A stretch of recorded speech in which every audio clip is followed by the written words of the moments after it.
చూడండి, పుట్టింటి మీద మమకారం ఆడపిల్ల పెట్టుకున్నది అనుకోండి, నిజం చెప్తున్నా, మీరు ఏం బాధపడకండి, ఎవ్వరు బాధపడదు దయచేసి. నేను తప్పు చెప్తలేను, నా అనుభవంతోనే చెప్తున్నా. తప్పుంటే కూడా తిట్టురు, నేను పడతా. ఆడపిల్లకి పుట్టింటి మీద మమకారం ఉండొద్దు.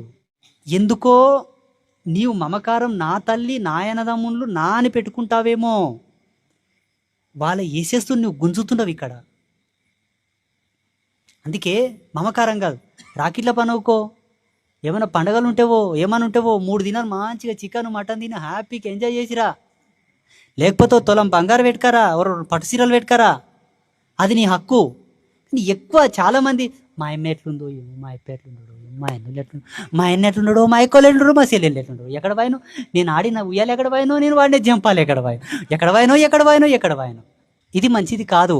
ఎందుకు మంచిది కాదంటే చెప్పున్నా, ఆచార్యులు పెళ్లిలో చదివే మంత్రాలకు మీకు అర్థం తెలియదు.